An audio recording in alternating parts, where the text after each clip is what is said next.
today we're going to talk about another passion of ours. Well, Bridget's pride and joy. So this is Sandy Lanty, and without her we wouldn't be able to transport all the animals to the shows we do and look bloody good while doing it.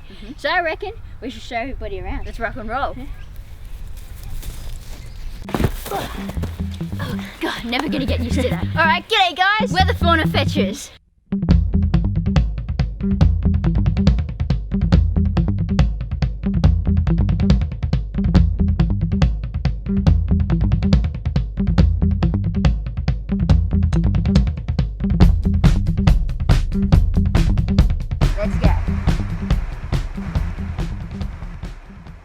So this is Bridget's... No. Get out of the way.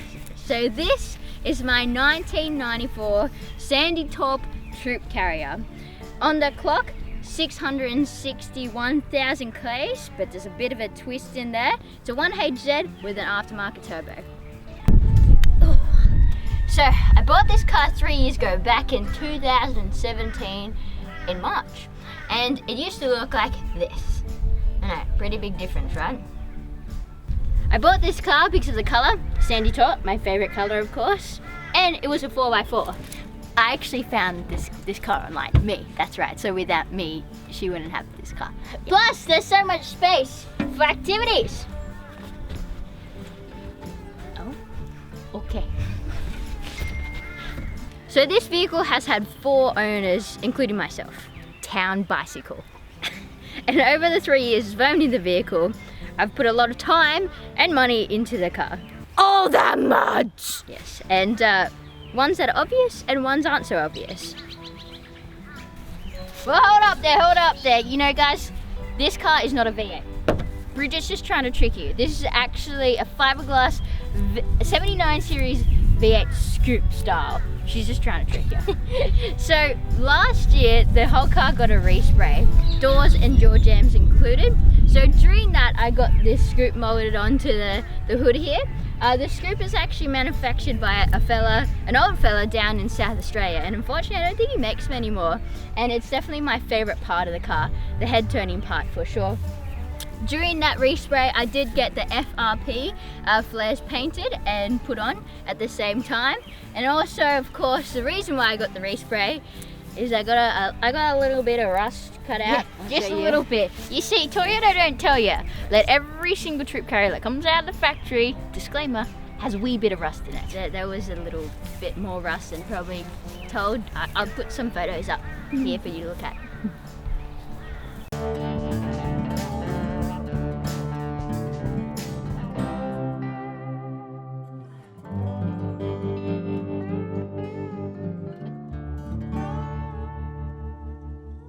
So under here we have the classic workhorse of an engine, the 1HZ. But this isn't actually just the normal factory 1HZ that was originally in this car. See, earlier this year, we did an engine swap. Now my original motor was sitting at about 650,000 kilometers, and she was still getting strong, like she was still going hard, but I wanted a little bit more reliability and a little bit more power. So now you see in here is a 2005 Land Cruiser engine. So again, another 1HZ, but it does have a DTS aftermarket turbo in it. And thanks to my good friend, Sam, who is a mechanic, he mainly did the swap with me on 2 weekends. I was more of a burden, to be honest. I just over-tightened bolts and asked him a lot of questions. But it was a great experience. And I'll show you some photos around the frame. So let's have a closer look of the engine bay. Aftermarket wise, we have a few things here happening. Up the back here we have a catch can from Separator. It's a mint little unit and it is held on by cable ties at the moment. It's because I plan on getting an aftermarket airbox, and that's going to rearrange things. Anyway, won't go too far into that. Of course, you see the turbo down there, somewhat. The fast snail. This fast snail, that's what I call it. And here is one of my new favourite additions. This is a Terrain Tamer heavy duty radiator. It tames the terrain. It does, but it comes with a full kit. So it's larger, so it comes with bigger hoses, a shroud. My shroud looks so nasty. A viscous clutch and all that sort of stuff. So it's a really neat piece of kit, especially if you have to aftermarket turbo on your 1HZ. Keeps it cool. And also we do have a sensor just for those engine people out there. It sits on around 70 to 75 degrees at the top here, which is, I think, fantastic. Continuing on, we do have your deep cycle battery there. Do not look at my battery holder here. She's had her last day anyway. We'll fix that up soon. We do have, of course, one of the best mods you can do on a Land Cruiser, gas struts from BTS Cruiser Struts. Fantastic. I've had them on for quite some time. You got the ARB disc breathers up there, just on the disc. I don't have anything on the gearbox yet, and I'll tell you why soon. And you got the Red Arc battery thingy. What's it called? Connector? Well, you know, charger. That's what it's called, a charger. Mm-hmm. Yeah. So that's it. But It's called a designed and manufactured in Australia. oh, okay. I don't think so. But also, what's one of the best things about this engine is what's connected to it as well. So this is one of my favorite parts of the car. So here you are looking at a 3-inch stainless steel exhaust system from Bow Desert. Now it does have a muffler on it and a resonator in it, but it sounds absolutely mint. You guys want to hear that? You want to go around the back? Have a look? Yeah, you do? Okay.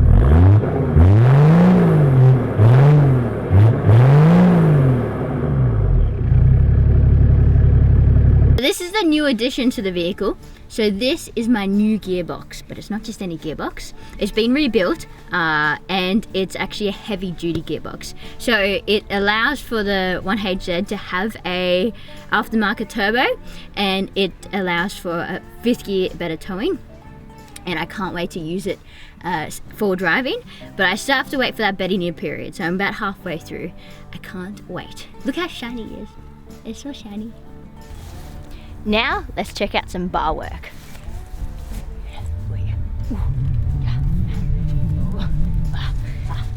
Alright, maybe you should put that down because that doesn't give you any protection, nor does it look good.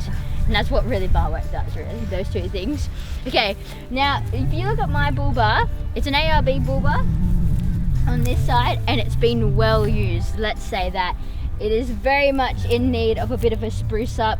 It's been dinged, it's been banged, it's been used as a bull bar should, I guess you could say. Now personally, I like the Hoots bars. I think it gives you a massive bit of protection, and without it in an area around here, you know, you'd be in trouble. Now it came standard, well not standard, it came when I bought the car. Same with the brush bars you saw Sophie doing weird things with just before, and side steps. But unfortunately I can't put them back on the car. I need to do some alterations with them before doing that because of the flares and stuff like that. But if you come down the back here, I'll show you the rear bar. Now again, this was on the car when I bought it, and it's a Kmart rear bar, great brand. I absolutely love the bar. It's held up for the test of time. It's got one swing arm just holding my tire on it, and it's been painted by myself once as well, but I plan to do alterations on it in the near future.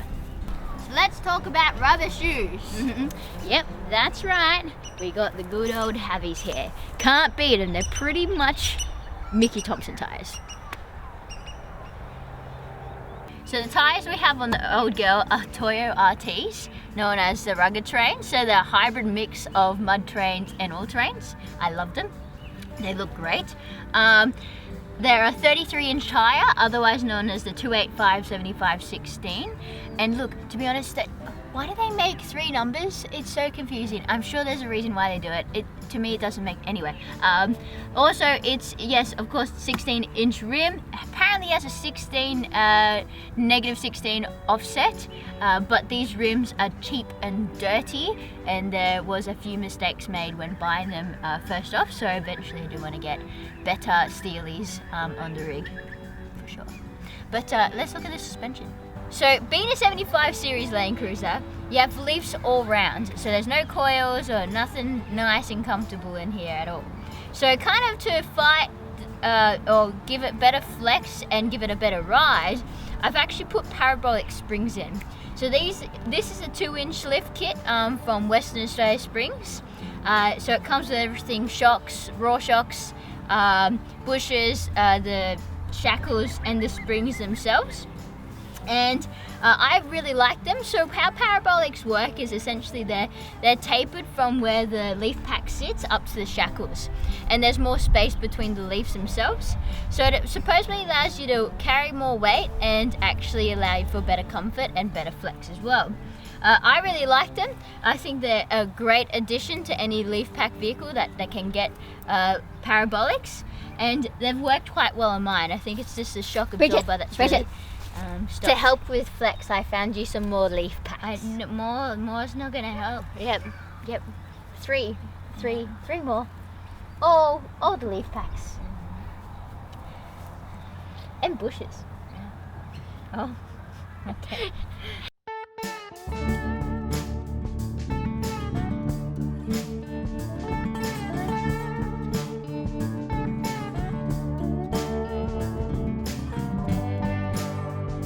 So, as you all know, this is a troop carrier. So, the biggest and baddest part of the troopy is in the back. So let's have a look.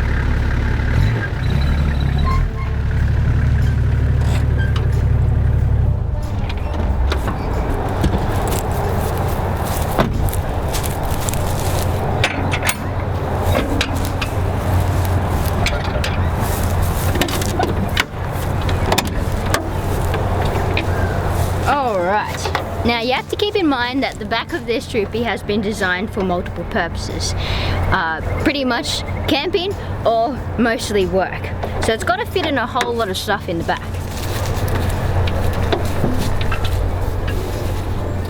Alright, so on one side you have the drawer. So it's a pretty big drawer.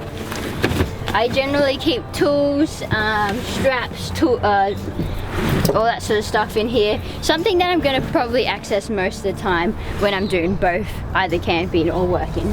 Sometimes I even have my snake gear in here. On this side you have charging ports, so USB and cigarette plug sort of situation. Of course, trusty fire extinguisher. Moving Orca sack in there too. Outback cleanups. Over this side you have a big long area as well, because sometimes I do shows where I require to set up a big tent, and the poles are huge, so the poles take up most of the length of the troopy, which is about 2 meters. So that's why it's all empty in there. But right now it's just holding snake gear. Before we move further into the back, this is my front runner door table. So it's really a neat solid setup. I bought it pretty much as soon as I did the setup in the troopy. Also the door cards. I've replaced all the door cards. They're marine ply with marine carpet on there. Makes it look 10 times better than the original door cards on the troopy.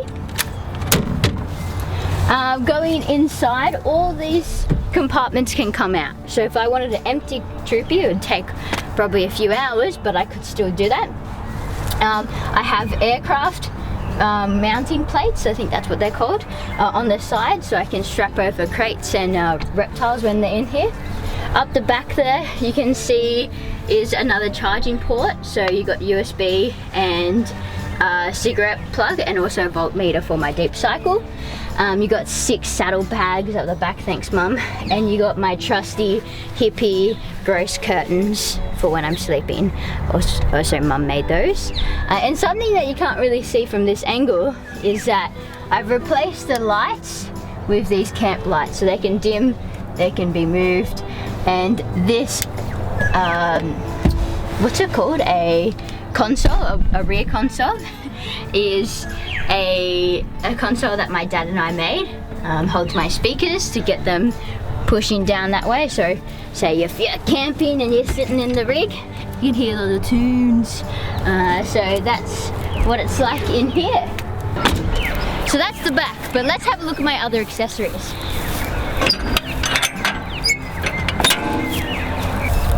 So you got a Max Trax table.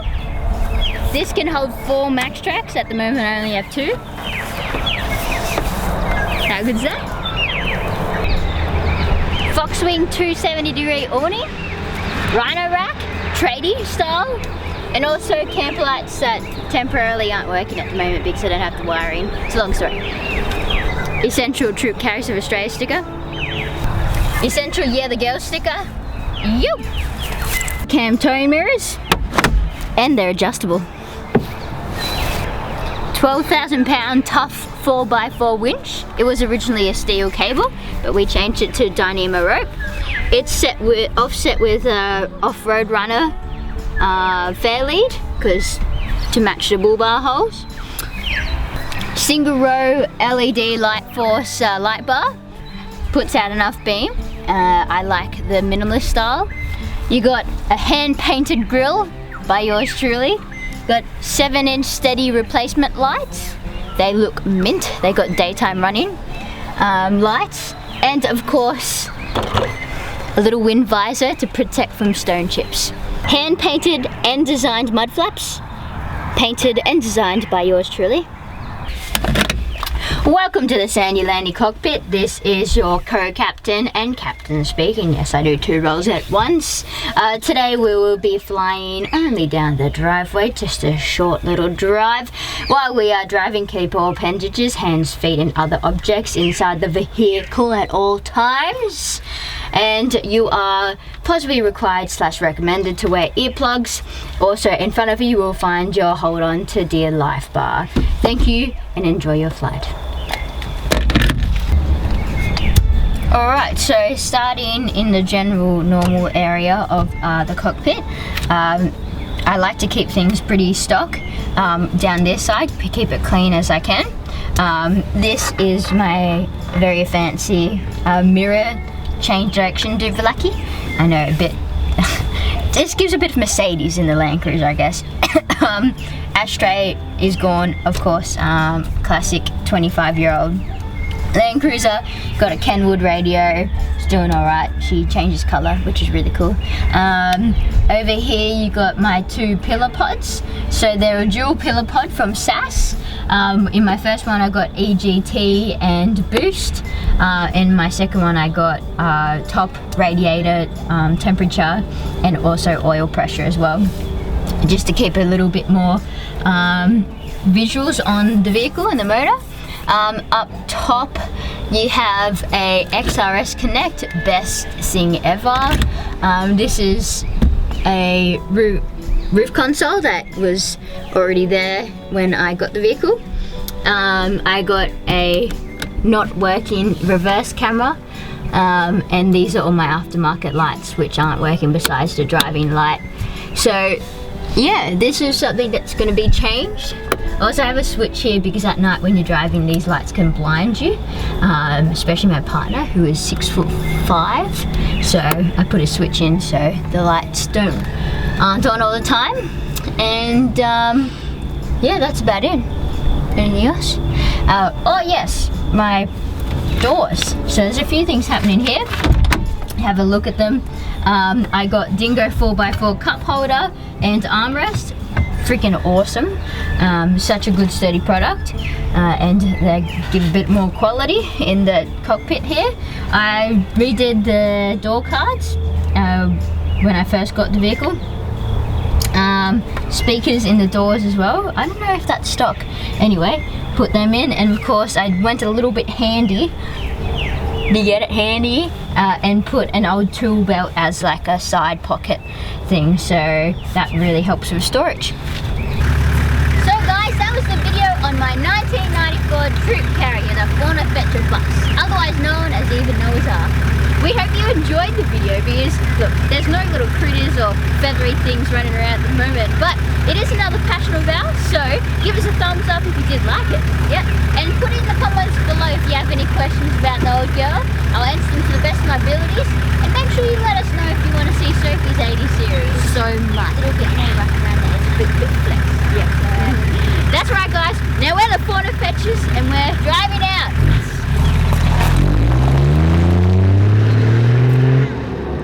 She's being funny.